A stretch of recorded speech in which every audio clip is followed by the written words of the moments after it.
Imagínate ve. Haz posible el futuro.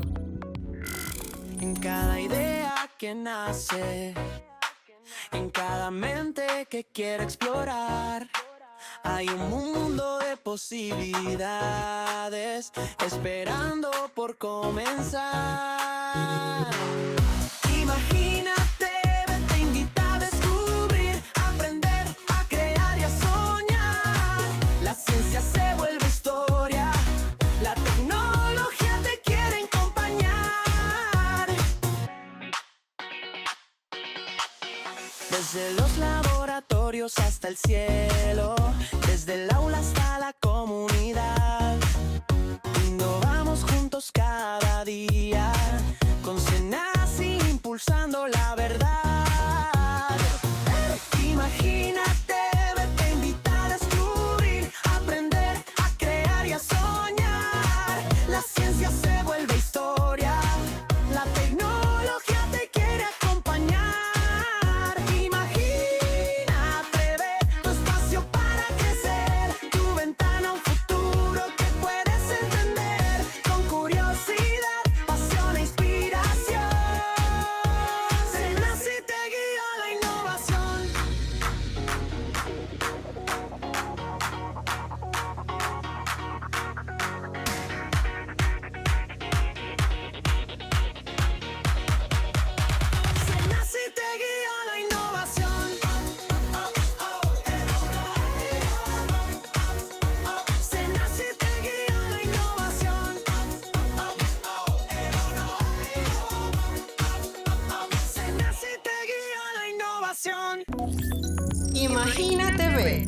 Haz posible el futuro. Bienvenidos a Imagínate ve, el programa de divulgación científica de la CENACIT.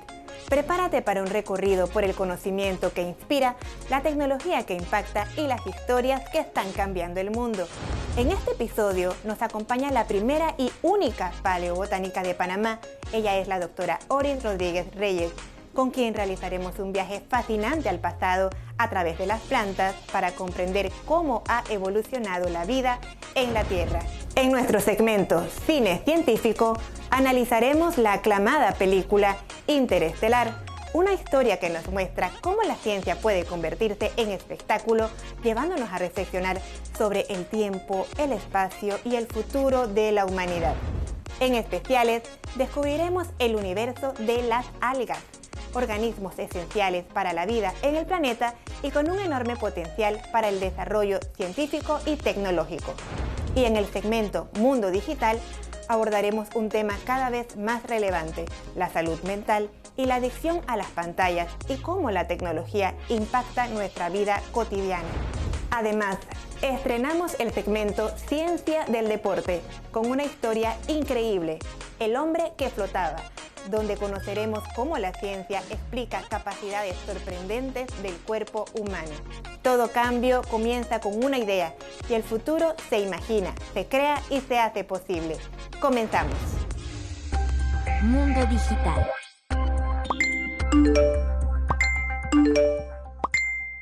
¿Cuántas veces al día revisas tu celular sin darte cuenta? Vivimos conectados, redes sociales, mensajes, notificaciones, pero en medio de tantas conexiones surge una pregunta importante. ¿Estamos descuidando nuestra salud mental?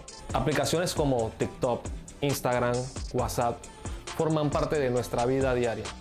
Las usamos para formarnos, entrenarnos y comunicarnos, pero también puede generar dependencia sin que lo notemos. Lo digital ya no es una herramienta, es parte de nuestra vida. La adicción digital se produce cuando el uso de dispositivos o redes interfiere con nuestra vida diaria. Dificultad para desconectarse, ansiedad sin el celular o la necesidad constante de revisar notificaciones son algunas de las señales. No se trata de dejar la tecnología, sino de aprender a usarla con equilibrio. El uso excesivo de pantallas puede afectar el estado de ánimo, el sueño y la autoestima. La exposición constante a contenidos idealizados puede generar comparación, ansiedad e incluso sensación de soledad. Estar conectados todo el tiempo no siempre significa estar bien. Las plataformas digitales están diseñadas para captar nuestra atención. Notificaciones, videos cortos y contenido personalizado activan mecanismos de recompensas en el cerebro, haciendo que queramos volver una vez y otra vez. No es casualidad, es diseño. Un desarrollador japonés creó algo curioso. Una extensión para el navegador donde un gato gigante aparece y bloquea toda la pantalla. La intención: obligarte a detenerte. En medio del escroleo infinito y la sobrecarga de redes sociales, este tipo de herramientas nos recuerdan algo esencial. Nuestro cerebro también necesita pausas. Recomendación: incorpora interrupciones conscientes en tu día. Ya sea con una app, una alarma o incluso alejándote unos minutos de la pantalla. Descansar no es perder el tiempo. Es cuidar tu mente. Pero no todo está perdido. Establecer límites de uso, desconectarse por momentos del día y priorizar actividades fuera de la pantalla pueden marcar la diferencia. La clave no es desconectarse del mundo digital, sino reconectarse con la vida diaria. La tecnología seguirá avanzando y cada vez será más parte de nosotros. El verdadero reto es aprender a convivir con ella de forma saludable, consistente y equilibrada. Tal vez no se trata de usar menos celular, sino de preguntarnos, ¿para qué lo estamos usando? Porque en un mundo hiperconectado, cuidar de nuestra mente también es una prioridad. Esto fue Mundo Digital, el espacio donde entendemos la tecnología de forma simple y sencilla. Soy Gerardo Valdespino Berrío y nos vemos en el próximo Mundo Digital. El podcast. Los fósiles de las plantas nos ayudan a entender la evolución. En Panamá no hay fósiles de dinosaurios porque durante la era mesozoica gran parte del istmo estaba bajo el mar. Cuando emergió, los dinosaurios ya se habían extinguido. Sin embargo, nuestro país tiene una valiosa riqueza de fósiles del Mioceno, desde mamíferos prehistóricos y tiburones gigantes hasta peces, tortugas y plantas. Hoy nos acompaña la primera y única paleobotánica de Panamá, una experta veragüense que estudia este pasado vegetal. Además, forma parte del Sistema Nacional de Investigación de la CENACIT. Le damos la bienvenida a la doctora Oris Rodríguez Reyes a Imagina TV, el podcast.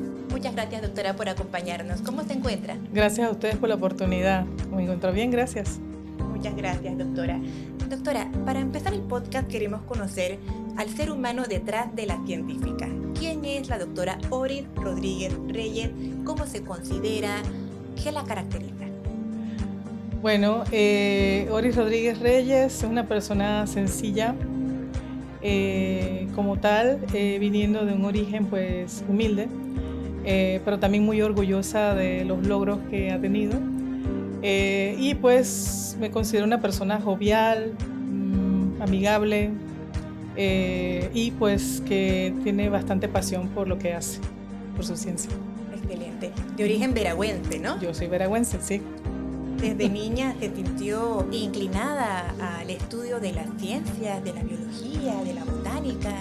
Sí, Cuéntenos un poco. me crié en un ambiente muy natural, diría yo, porque vengo de una pequeña comunidad de Veraguas, entre Santiago y Montijo, se llama La Valdecita. Y pues en ese ambiente yo estaba acostumbrada a jugar con mi hermanita, pues yendo a los árboles, relacionándome con un pequeño bosquecito que hay detrás de la casa de mi mamá. Y siento que desde niña tenía esa relación con la naturaleza. Sí, siempre me llamó la atención estudiar ciencias naturales desde niña. Excelente. Uh-huh. Doctora, cuando hablamos de fósiles, siempre pensamos inmediatamente en estos dinosaurios gigantes, ¿no? Uh-huh. Pero los fósiles son mucho más que esto. Los fósiles son huellas de nuestro pasado. Y usted, como paleobotánica, estudia fósiles de plantas, estudia Uh-huh. maderas, árboles, frutos, semillas, hasta polen. ¿Puede explicarnos qué es un fósil? ¿Qué es un fósil vegetal también? Y estos son fósiles, ¿verdad? Sí. Cuéntenos un poquito. Así es, pues sí, como lo acaba de mencionar Reya, pues los fósiles engloban todo lo que representaría un organismo que existió en el pasado. Y no solo el organismo, sino también incluye huellas de rastros de la actividad de ese organismo. Todo esto engloba lo que es un fósil. Entonces un fósil puede ser muchas cosas, mucho más allá que un dinosaurio. Pues podemos tener cetáceos fosilizados, podemos tener plantas como la tenemos aquí en diferentes tipos de fosilización y además que vienen de diferentes ambientes y diferentes partes de la planta. Acá lo que tenemos es el fósil de una madera del Canal de Panamá. Estas las colectamos durante mis estudios del doctorado. Con eso hice mi tesis de doctorado. Y estas maderas son parcialmente calcificadas, silicificadas, por supuesto. Y pues hemos descubierto, gracias a estas maderas, que teníamos plantas relacionadas a las malváceas, que son relacionadas al ceiba, al árbol Panamá, muy antiguas. De hecho, plantas extintas relacionadas a estas familias, pero que ya no existen. Este fósil tiene alrededor de 20 millones de años, ¿sí? Wow, oro en polvo, 20 sí. millones de años. Esta también viene del Canal de Panamá.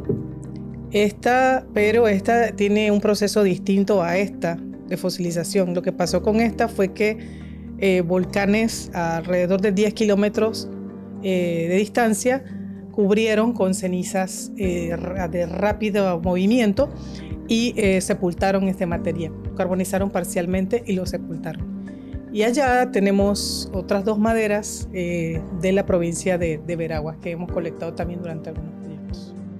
Interesante. Pero existen pues entonces materiales fosilizados, como pueden ver, a partir de diferentes procesos y que pues igual son registros fósiles, que se debe considerar paleontología, ¿verdad? Doctora, usted es la primera y única paleobotánica panameña. ¿En qué consiste esta disciplina de la paleobotánica? ¿En qué consiste la labor de un paleobotánico? ¿Son pocos en el mundo? ¿Y qué tan frecuentes son las mujeres paleobotánicas como usted? Correcto. Sí, el estudio de la paleobotánica se refiere a todo relacionado a las plantas fósiles, ¿sí? Todo lo que incluya estudiar plantas fósiles de diferentes aspectos, no nada más saber qué plantas son, pero también entender dónde estaban, de qué ambientes venían y en conjunto esta composición, ¿qué nos dice? Además, nosotros podemos ver la distribución que tenían estas plantas antes, ¿verdad?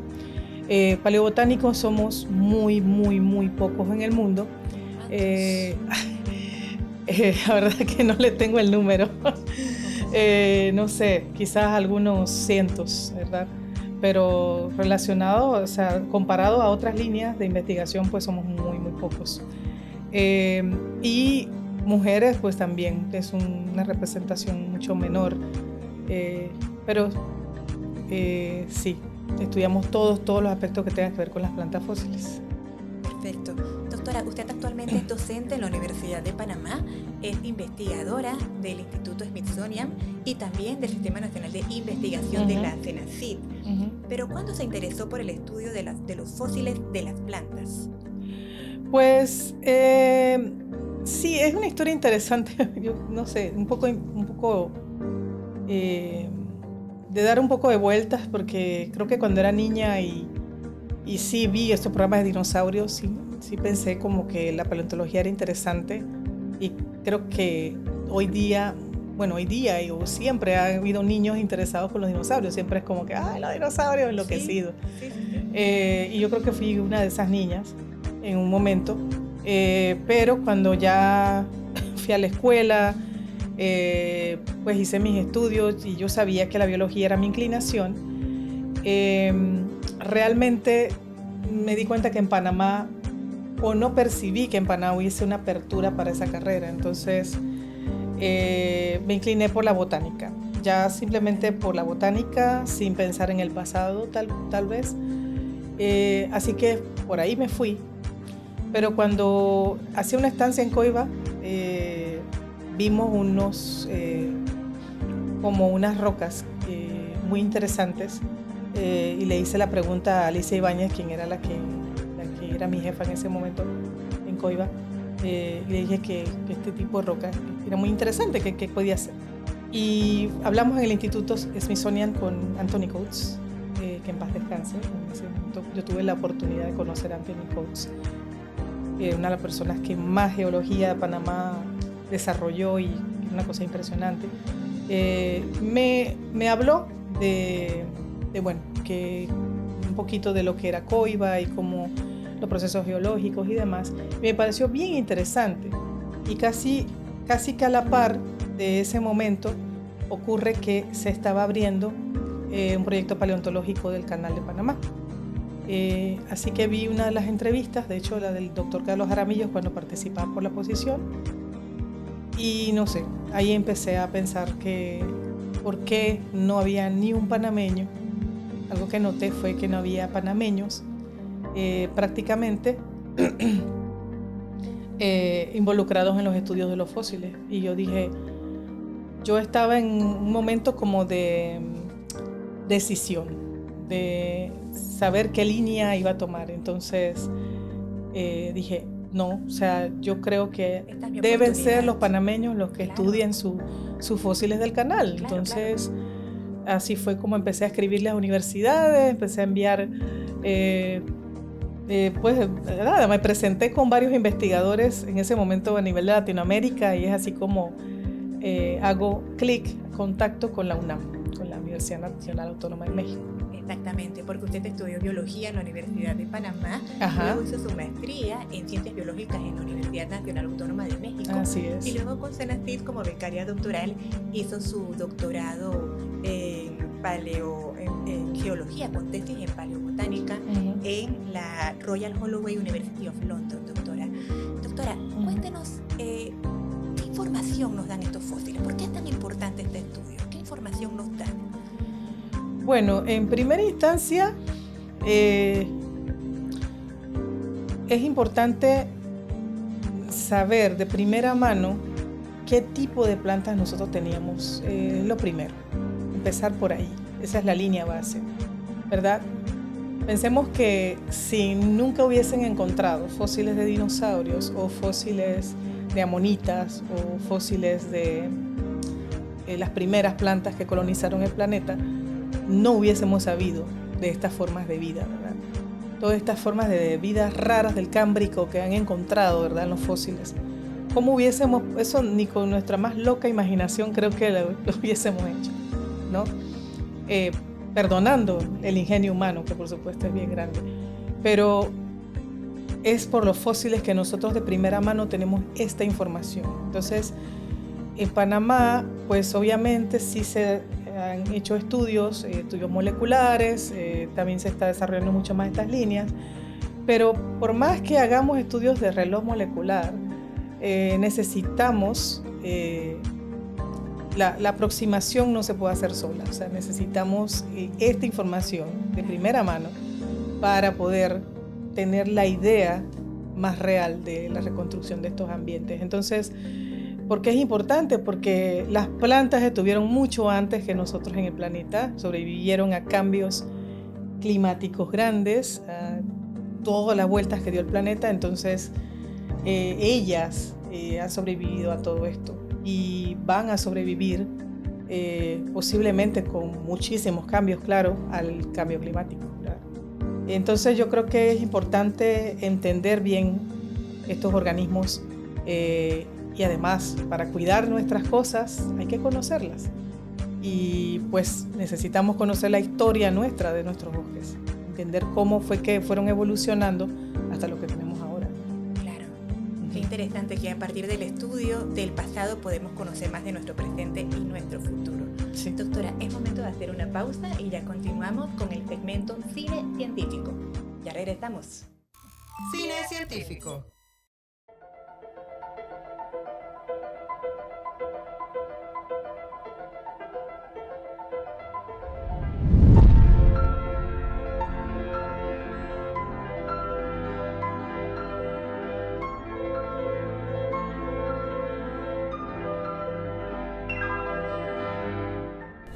Bienvenidos a Cine Científico. En este capítulo recomendamos Interestelar, una película que demuestra cómo el cine puede convertirse en una ventana hacia la ciencia, el universo y las preguntas más profundas de la humanidad. Antes mirábamos hacia el cielo y pensábamos en nuestro sitio en las estrellas. Ahora miramos al suelo y tememos por nuestro sitio en la mugre.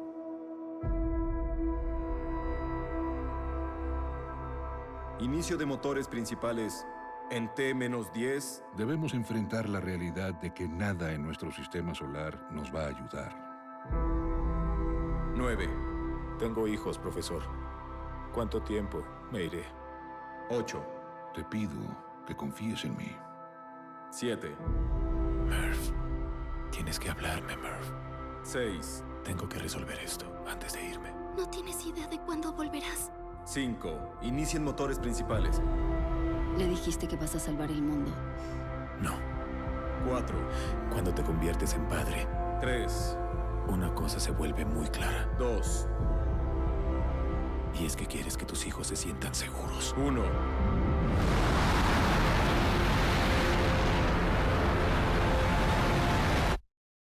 Voy a volver. ¿Cuándo? Te amo para siempre. Dirigida por Christopher Nolan, esta historia combina drama humano, exploración espacial y teorías científicas reales. La trama se sitúa en un futuro donde la Tierra enfrenta una crisis ambiental que amenaza la supervivencia de la humanidad. Las cosechas desaparecen, las tormentas de polvo dominan el planeta y la civilización está al borde del colapso. En medio de ese escenario, Cooper, un expiloto ingeniero de la NASA, es reclutado para una misión extraordinaria: viajar a través de un agujero de gusano cerca de Saturno en busca de nuevos mundos habitables para la humanidad. La misión lleva a la tripulación a explorar planetas en otros sistemas estelares, orbitando alrededor de un gigantesco agujero negro llamado Gargantúa. Allí ocurre uno de los fenómenos más impactantes de la película: la dilatación del tiempo, predicha por la teoría de la relatividad de Albert Einstein. En uno de los planetas cercanos al agujero negro, una hora puede equivaler a 7 años en la Tierra, mostrando cómo la gravedad extrema puede alterar el paso del tiempo. Uno de los aspectos más fascinantes de Interestelar es su precisión científica. El físico teórico Kip Thorne trabajó directamente con el equipo de producción para que los fenómenos espaciales fueran lo más real posible. Gracias a sus ecuaciones, los artistas de efectos visuales crearon una simulación extremadamente precisa de un agujero negro. De hecho, algunas imágenes del agujero negro tardaron hasta 100 horas en renderizarse por cada fotograma, generando cerca de 800 terabytes de datos durante la producción. Ese nivel de detalle permitió crear una de las representaciones más realistas de un agujero negro jamás vistas en el cine. Otro elemento que eleva la experiencia es la impresionante banda sonora, compuesta por Hans Zimmer. En lugar de usar sonidos tradicionales de ciencia ficción, Zimmer utilizó órganos de iglesia, cuerdas profundas y silencios intensos, creando una atmósfera que transmite grandeza, misterio y emoción. La música no solo acompaña la historia, se convierte en parte del viaje, amplificando cada momento de tensión, descubrimiento y esperanza. Interestelar no es solo una película sobre el espacio, es una historia sobre el amor, el sacrificio, el tiempo y el futuro de la humanidad. Una obra donde la ciencia y el cine se unen para recordarnos algo poderoso. A veces, para salvar a nuestro mundo, tenemos que atrevernos a mirar más allá de las estrellas. Espero que te haya gustado esta recomendación. Esto fue Cine Científico. Soy Kemuel Pineda. Hasta la próxima. Estamos de vuelta con Imagina TV, el podcast de la CENACIT, con la doctora Oris Rodríguez Reyes. Doctora, acabamos de ver la recomendación de Kemuel Pineda sobre Interestelar. ¿Usted tuvo la oportunidad de ver la película? Sí. ¿Qué le pareció? Esta es una de mis películas favoritas. ¿Sí? Me gusta porque me encanta el tema de los viajes espaciales. Me parece una cosa que siempre me ha parecido súper interesante. Una de mis otras películas favoritas, que bueno, es mucho más antigua, que es la de Stanley Kubrick, de Odisea el espacial del 2001.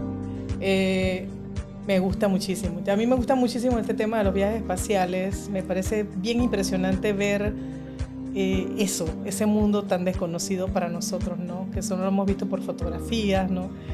Y es sumamente linda. Además tiene partes que tocan bastante, muy emocionales, relación padre-hija, es una cosa, además, que involucran científicos de verdad para hacer todas estas interpretaciones de los agujeros negros, de viaje en el tiempo. Entonces es una película que está, pienso que bastante sustentada, su argumento está muy bien hecho, la trama es muy buena y la calidad de pues las imágenes y todo en sí del desarrollo de la película visual es muy recomendada. Yo siempre he dicho que es una de mis películas favoritas.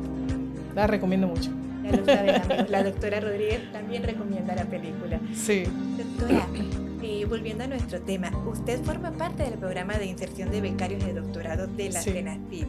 Usted con este programa está insertado en la Universidad de Panamá, donde es catedrática. Coméntenos acerca de las investigaciones que ha realizado en Panamá. Bueno, podemos empezar por la tesis doctoral que desarrollé, que fue acerca de las maderas. Me dediqué a las maderas fósiles que teníamos en el Canal de Panamá. Me involucré en este proyecto, ¿verdad?, de proyecto paleontológico de Panamá, y fue gracias a él que hicimos las recolectas, ¿verdad?, para la tesis. Entonces lo que hice fue colectar estas plantas, ¿verdad? Estas plantas, pues este nivel que estaba más abajo de la misma formación, la formación cucaracha se llama, alrededor de unos 19 millones de años, y también recolecté estas que eran de un evento volcánico de una parte superior, es decir, son maderas más recientes. Hice el estudio de estas dos capas y también pues involucré en mi tesis todos los aspectos geológicos. También hicimos descripción de esta área, de las litologías relacionadas, los ambientes involucrados, y también pues descubrimos qué especies teníamos allí. Hicimos otros estudios que también calculaban, estimaban qué temperatura tenían estas lavas, estas cenizas, ¿verdad?, que enterraron los bosques, a qué temperatura se quemaron estas maderas, ¿verdad?, de alrededor de 480 a 500 grados centígrados. Y también estuve relacionando maderas modernas con estas maderas fósiles. Entonces hicimos este estudio y posteriormente a mi regreso del doctorado empezamos a estudiar Azuero. ¿Por qué Azuero? Porque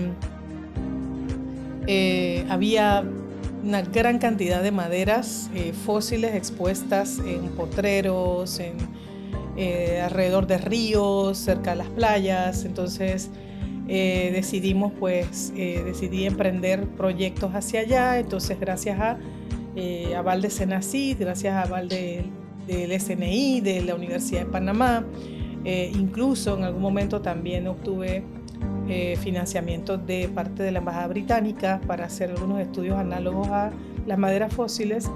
Empezamos a estudiar todas estas maderas, pero ¿qué pasaba con estas maderas que eran muy bien preservadas y había gran variedad de ellas, gran cantidad, pero no entendíamos la edad de estas maderas? O sea, no sabíamos bien, era algo que en la literatura no se sabía. Se mencionaba que por mapas geológicos de Panamá de los años 70 se creía que era mioceno, pero no había como un estudio ya riguroso detrás de la edad de estas maderas. Entonces fue en paralelo dos objetivos que tomé, que fue lo de entender qué tenían todas estas maderas representadas y además tratar de buscar qué edad tenían estos fósiles.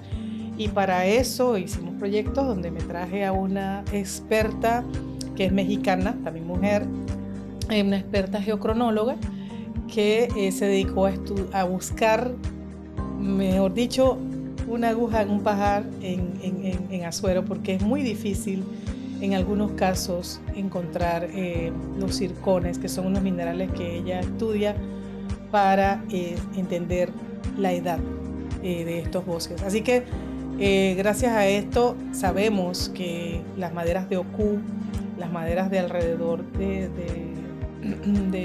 Veraguas, algunas partes de Veraguas y unas áreas también relacionadas a Tonosí, pues sabemos las edades que tenían estas maderas, que pues en Oku en particular tenía alrededor de 25 millones de años. Pero ya lo podemos tener científicamente pues evidenciado por estudios de polen y también estudios de isotopía de zircones.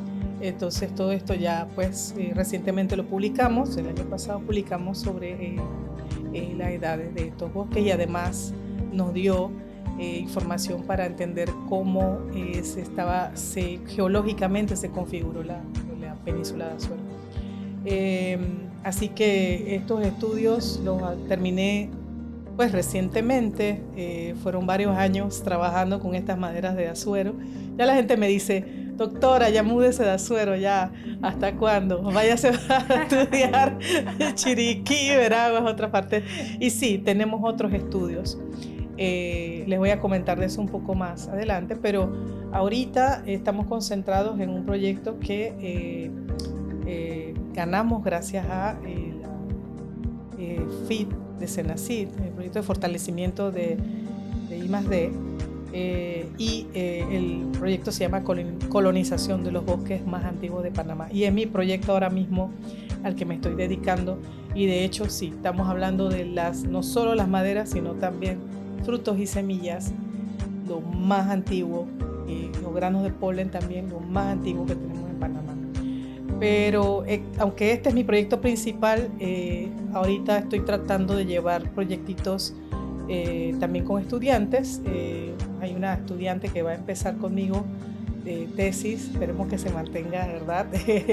allí conmigo, pero vamos a estudiar unas maderitas mucho más recientes que fueron carbonizadas de un evento eruptivo del volcán Barú. Entonces con ella estamos iniciando ese proyectito para estudiar estas maderitas que nos encontramos allí en uno de los eventos del volcán Barú, en la Florentina, allí en Cerro Punta. Y pues sí, estoy tratando de cubrir todas las áreas de Panamá posibles, ¿no? Pero para eso queremos seguir formando estudiantes para este tipo de cosas. Claro que sí, doctora.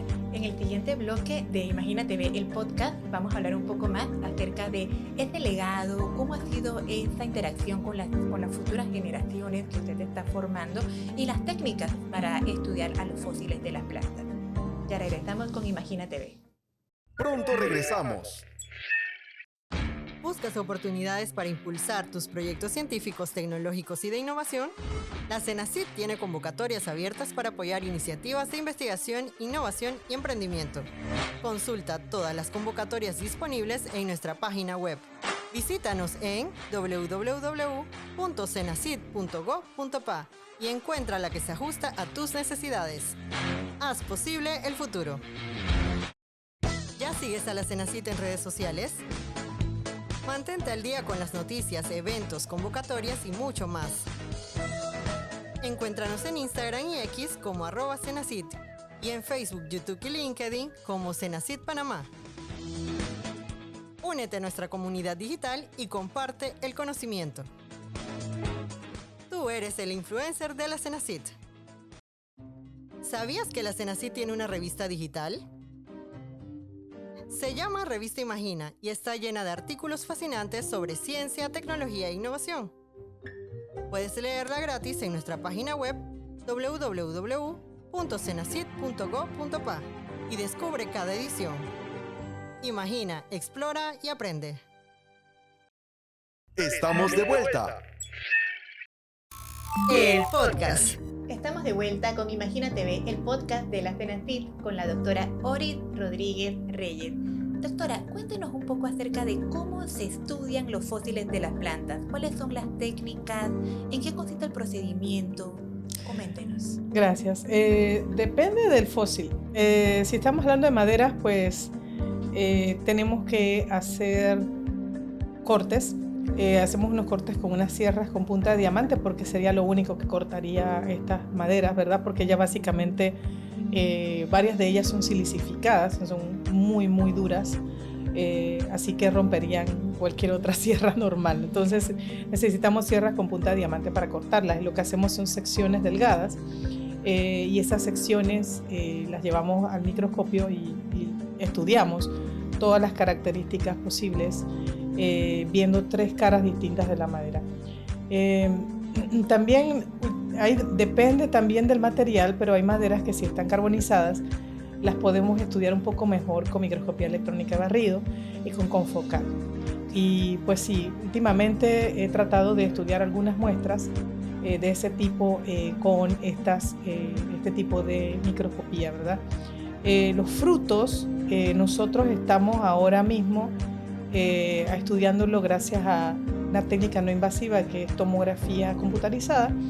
A esto hemos tenido acceso en este proyecto que estamos teniendo ahora mismo gracias al Field Museum of Natural History of Chicago, porque hay un investigador que es Fabián Herrera quien está co-investigando en el proyecto, y que él pues nos ha abierto las puertas del museo para hacer estos estudios, donde pues estudiamos todos estos frutitos que estamos encontrando en nuestro proyecto de colonización, y gracias a esta tecnología no necesitamos todos seccionarlos, no necesitamos cortarlos a todos como antes se tenía que hacer. Antes, para poder mirar la anatomía tenías que haber cortado el fósil para poder verlo por dentro, pero gracias a la tomografía no necesitas hacerlo. Ya esto le hace el scan y puedes ver todos los detalles de morfología y anatomía sin necesidad de cortarlo.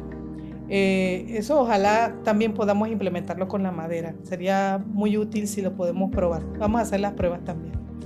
Doctora Rodríguez, usted está entrenando a estudiantes panameños y extranjeros. Sí. Coméntenos acerca del rol de estas futuras generaciones. Está trabajando con una estudiante particular acá en Panamá, con la cual tuvo la oportunidad de ir a Chicago. Coméntenos un poco. Sí, una parte crucial de este proyecto es preparar el recurso humano. Esto es importantísimo porque pues yo, a lo largo de mis estudios, y yo creo que cualquier científico se da cuenta, cualquier profesor se da cuenta, que uno solo no puede hacer lo que necesita hacer en la calidad, mantener los estándares y alcanzar muchas cosas, ¿verdad? Con todas las actividades que necesita.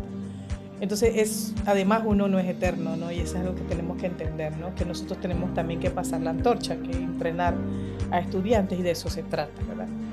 Entonces, esta es una parte muy importante de nuestro proyecto, porque estamos entrenando recurso humano para que estas personas sean después estos paleobotánicos de Panamá. Ahora mismo tengo 2 personas que están participando del proyecto. Una es Yerixa Cabrera, que ya hizo una estancia en Chicago para estudiar los frutos fósiles, y ella va a hacer una tesis con cocos, los cocos más antiguos de Panamá. Wow. Sí, el agua de coco más antigua de Panamá. Bueno, Yerixa se va a dedicar a esos coquitos, ¿sí? Y eso es muy importante porque las palmas nosotros las hemos visto en muchos fósiles, pero no hemos podido hacerle un estudio más profundo a las palmas, y ella sería la primera que lo va a hacer. Y está Ginela Solís, quien está empezando una maestría en la Universidad EAFIT en Colombia, también gracias a la colaboración de Camila Martínez, quien es co-investigadora del proyecto, y ella, Ginela, está siendo avalada por el proyecto, o sea, el proyecto está parcialmente pagando la maestría de Ginela, y Ginela es egresada a la UTP, de la Universidad Tecnológica de Panamá, y Ginela de hecho ha tenido bastante relación con Senacid. Ella se ha ganado proyectos, ha participado muy activamente en Senacid. Y estamos muy contentos con ella está iniciando, está muy emocionada. Le va a tocar moverse un poco, porque ella viene de un área que es un poco más de geología, de ingeniería geológica. Le va a tocar moverse hacia la biología un poquito, porque va a necesitar aprender de plantas, de anatomía de plantas, de ecología, relacionar todas estas plantas. Así que sí, al final el rol de estas muchachas, de este recurso humano que yo pretendo seguir preparando, es que ellas van a ser las futuras especialistas en plantas fósiles que van a poder continuar estos estudios. Pues. Y mujeres en la ciencia. Y mujeres en la ciencia. Qué bien. Excelente. Doctora, ahora con todo este auge de la inteligencia artificial, ¿de qué manera ayuda la inteligencia artificial en el estudio de los fósiles? Coméntenos. Sí, ahora mismo nosotros no, como tal en el proyecto no hemos implementado todavía la inteligencia artificial. Yo creo que en una parte de la sección estadística que vamos a hacer después va a incluirlo, pero la inteligencia artificial va a ser una revolución, ¿verdad? Está haciendo una revolución. ¿Y en qué ayuda? Pues una de las formas es que va a automatizar muchos procesos de identificación de algunos de estos fósiles, ¿verdad? Ahorita mismo lo está implementando el Smithsonian también con un proyecto de digitalización de polen, ¿verdad? Y esto va a ayudar a que haya una identificación del material y una integración mucho más rápida, algo que antes tomaba años poder entender, ahora lo vamos a entender muchísimo más rápido. Entonces, no solo eso, sino también los modelajes que se pueden hacer, todas estas posibilidades que da la inteligencia artificial para recrear y también hacer la ciencia más atractiva, claro, y que la gente la entienda también. Y todo esto antes no teníamos toda esta apertura y no teníamos las posibilidades, pero ahora es hacerla más visual, muchísimo más visual y que la persona entiende, ¿no? Quizás más rápido y de manera más atractiva también. Claro. Así que exactamente, y ahorra muchísimo tiempo. Sí. Así que yo creo que estos procesos de automatización que estamos teniendo con la inteligencia artificial, y además de relacionar las reconstrucciones de una manera más rápida, pues claro, le están dando un avance a la ciencia mucho más progresivo, ¿no? Claro. Doctora, sí. También queremos aprovechar esta oportunidad para comentar que en el pasado mes de abril usted tuvo la oportunidad de representar a Panamá en el coloquio Mid-Continent Paleobotánica número 43 que se realizó en el Instituto Smithsonian aquí en Panamá. Coméntenos acerca de su participación y si va a tener otras actividades parecidas este año. Sí, bueno, el coloquio fue en realidad un grupo de investigadores que lo coordinamos. El doctor Carlos Jaramillo, que realmente me hizo la invitación, de él fue la idea de traer el coloquio, que fue excelente. Él participó en un coloquio allá. Este coloquio se hacía solo en Estados Unidos, todos los años cambiaban de alguna universidad en Estados Unidos.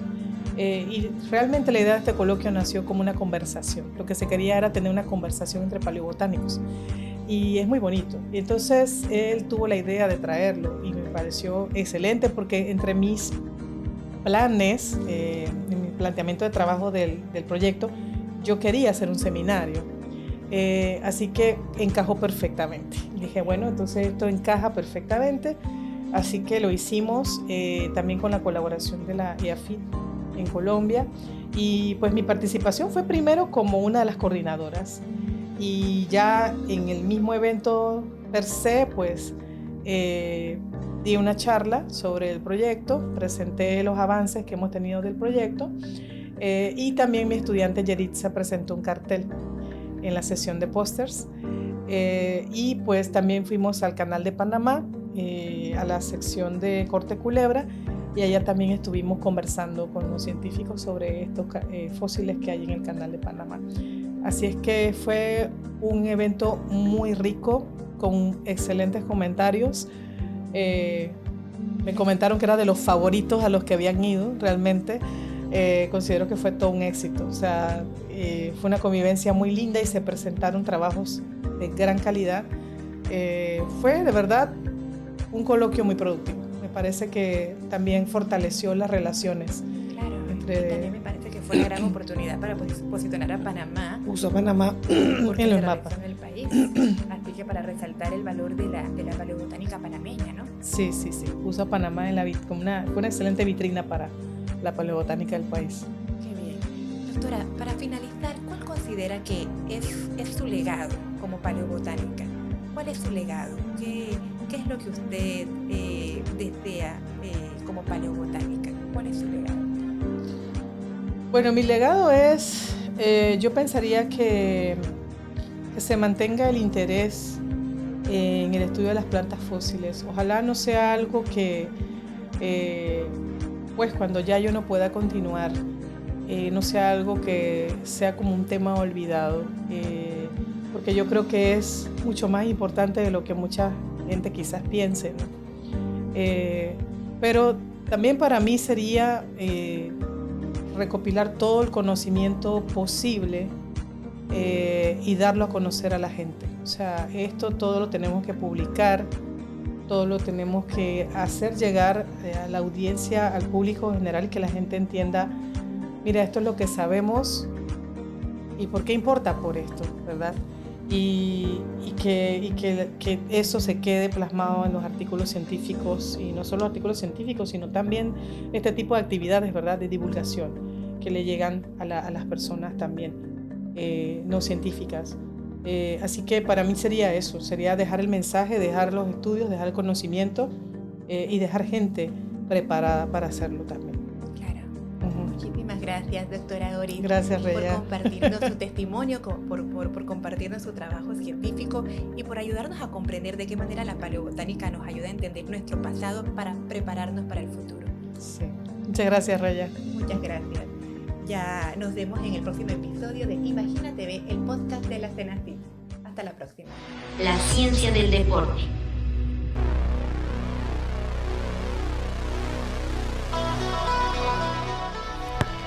Bienvenidos a la ciencia del deporte. Aquí analizamos los acontecimientos deportivos más importantes del mundo y la ciencia que hay detrás de cada jugada. ¡Comencemos! ¿Puede un hombre desafiar la gravedad? Hoy estaremos hablando del hombre que redefinió la grandeza en el deporte, Michael Jordan, el hombre que flotaba. Get your highlight reels rolling.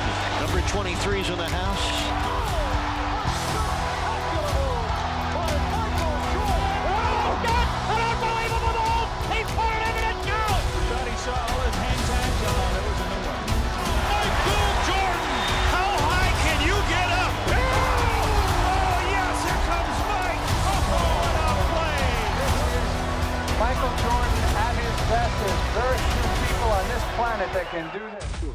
Cuando Jordan saltaba, no parecía subir, parecía suspenderse. Su famoso hang time.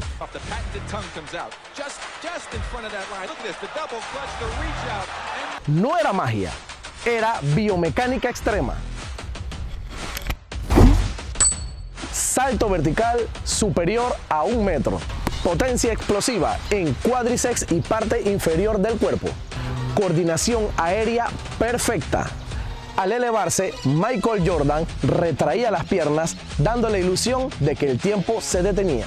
Mientras otros caían, él seguía en el aire. Centro de gravedad controlado. Impulso inicial máximo. Tiempo de suspensión hasta 0.9 segundos. El cerebro humano no está acostumbrado a ver a alguien flotar. Por eso parecía irreal. Jordan no rompió la gravedad, la dominó. Soy Pablo Trejos y esto es La Ciencia del Deporte.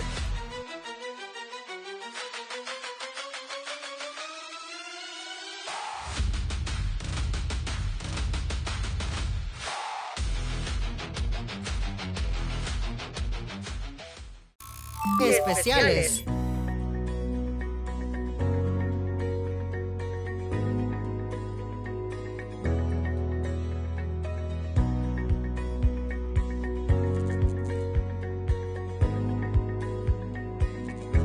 En la costa de la provincia de Colón, donde el mar Caribe dibuja paisajes que parecen sacados de otro mundo, la ciencia se une con la comunidad para construir soluciones reales.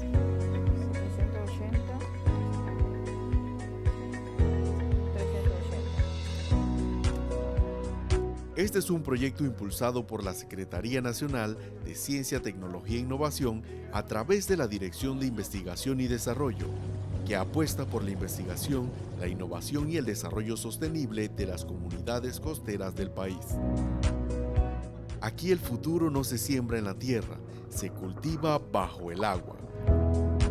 Las protagonistas son las algas marinas, organismos que según la Organización de Naciones Unidas para la Alimentación y la Agricultura representan uno de los recursos más prometedores para la seguridad alimentaria, la industria y la sostenibilidad ambiental a nivel global. Desde el laboratorio hasta el mar, cada proceso es clave. Las semillas de alga no nacen por casualidad. Son preparadas cuidadosamente bajo condiciones controladas. Se preparan estas semillas en el laboratorio, en el cual llevan un proceso de amarre, numeración. Tenemos aquí un ejemplo. Estas semillas tienen aproximadamente entre 5 a 6 centímetros todas las semillas. El día de hoy traímos a la comunidad para poder llevarlas al mar 100 semillas que corresponden a los sitios que estamos realizando en el mar. Cada jornada implica organización y método. 3 sitios de cultivo, 9 réplicas por sitio, 50 semillas por cada réplica. Vemos 9 réplicas, cada réplica con 50 explantos y de estos 50 explantos un total de 450 semillas por sitio. En este caso tenemos 3 sitios que estamos evaluando que corresponden pues a 1.350 semillas en total. Para garantizar resultados confiables, se seleccionan muestras de manera aleatoria, siguiendo métodos científicos que permiten analizar el crecimiento y desarrollo de estas especies en el entorno marino. Pero este proyecto no vive solo en cifras, vive en la comunidad. Estamos en la barriada Aguna, Cativá, con las líderes de los semilleros de algas marinas que hemos estado en este proyecto más de 20 años. La conservación de las semillas son lo más importante porque es el genoplasma que nos queda para siempre. Y las jóvenes cultivadoras que están conmigo nos están enseñando muchas cosas porque ellas tienen otro conocimiento que no lo tenemos y entonces estamos monitoreando ellas a nosotros y nosotros a ellas. Aquí el conocimiento no es unilateral. Se comparte, se construye, las nuevas generaciones aportan ideas, mientras la experiencia guía cada paso del proceso. El éxito del proyecto depende de un puente fundamental, la conexión entre el laboratorio y el mar. La parte que yo represento del proyecto es haciendo el vínculo entre la parte del laboratorio, donde se hace el amarre de las algas y el cuidado de las algas, y la parte del mar, cuando se lleva las algas al mar y trabajando con la comunidad local para hacer el amarre de las algas y llevarlo a sembrar. Y el vínculo es bastante estrecho entre nosotros porque venimos trabajando hace mucho tiempo y hay confianza y tenemos un buen equipo de trabajo. En tierra, un grupo de mujeres se encarga del amarre de las semillas. En el mar, otros miembros de la comunidad realizan siembra, el mantenimiento, la limpieza y el monitoreo. Pero el impacto de este proyecto va más allá del ámbito científico. También transforma la vida de quienes participan en él. Porque nos ha ayudado bastante, tanto a la familia como a mis compañeras que han trabajado conmigo, todo casi ya, creo que vamos ya para 1 año en este proyecto, amarrándolo. Poco a poco van a ver lo que hacemos aquí y de verdad nos ha ayudado tanto que nosotros, casualmente yo lo utilizo para hacer batidos de algas y la cual también me beneficia a mí para poder venderla y así también apoyarme económicamente. También se puede utilizar para la cara, si quieres ponértela, para que te pueda ayudar también, para el pelo y muchas cosas más. Las algas se convierten en alimento, en emprendimiento y en una fuente de ingresos para muchas familias. Y sus aplicaciones son tan diversas como sorprendentes. Se utiliza en la pasta dental, se utiliza también en los odontólogos, lo utilizan mucho, también lo que es para la fabricación de agares, la fabricación de incluso de cremas de peinar, en los cosméticos. La utilización de las macroalgas de verdad que es muy amplia, es diversa.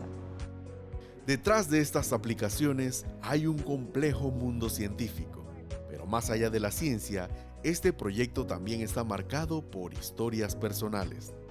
Bueno, cuando llegué a Colón hace muchos años,